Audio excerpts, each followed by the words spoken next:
मैं बस आपसे एक सवाल करना चाहता हूँ कि एक लेडी डॉक्टर को 36 घंटे की ड्यूटी के बाद क्या चाहिए होता है। यही ना, चैन की नींद, फ्री माइंड और एक लंबा ब्रेक। बट इन सब चीज़ों के अलावा उसे क्या मिलता है? Rape, torture, bleeding from her eyes and bleeding from her private part. दोस्तों, ये कोई छोटा मोटा केस नहीं बल्कि दिल दहला देने वाला केस है।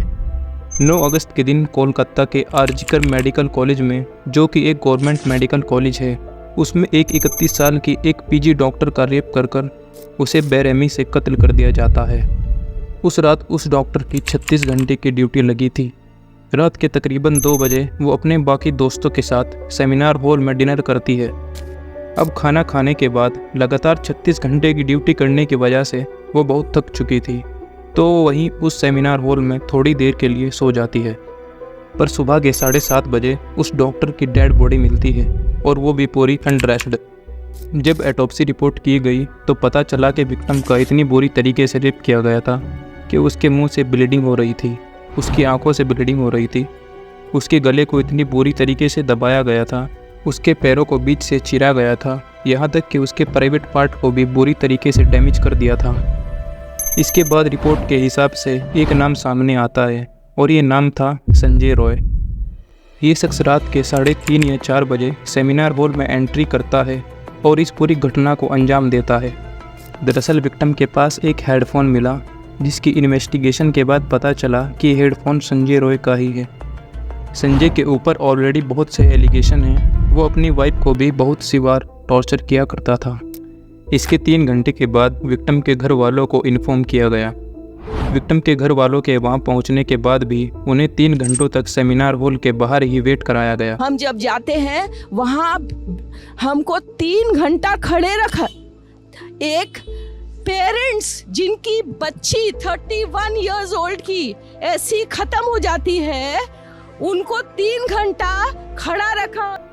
इसके बाद जब फैमिली अंदर गई तो उनकी बच्ची की ऐसी हालत थी जो शायद बयान करना भी काफ़ी मुश्किल है।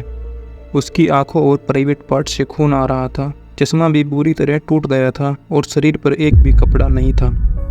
पर अब सबसे बड़ी बात यह है कि हॉस्पिटल ने इस पूरी घटना को एक सुसाइड का नाम दे दिया। मतलब एक नॉर्मल इंसान भी उस डॉक्टर की बॉडी को देखकर ये बता सकता था कि एक्चुअली एक रेप और एक मर्डर है। पर हॉस्पिटल इस पूरे मामले को ऐसे दबा रहा था जैसे कुछ हुआ ही ना हो। लेकिन जब ये बात वहाँ के और बाकी स्टाफ को पता चली तो उनके विरोध में वो सब सड़कों पर उतर आए। उन्होंने प्रोटेस्ट करना शुरू कर दिया और देखते ही देखते ये बात पूरे देश में फैल गई। अब सवाल ये आता है कि ये संजय रॉय है कौन, और क्या सही में इसी ने ही इस मर्डर को किया है? सबसे पहले तो आपको बता दूं कि संजय रॉय ना तो कोई डॉक्टर था और ना ही उस हॉस्पिटल का कोई मेंबर। उसका तो उस हॉस्पिटल से कोई लेना देना था ही नहीं। संजय रॉय 2019 से कोलकाता पुलिस के साथ वेलफेयर सेल में सिविक वॉलंटियर की तरह नॉर्मली काम करता था। एक्चुअली सिविक वॉलंटियर वो होते हैं जो पुलिस के कामों में हेल्प करते हैं, जैसे ट्रैफिक मैनेजमेंट वगैरह वगैरह।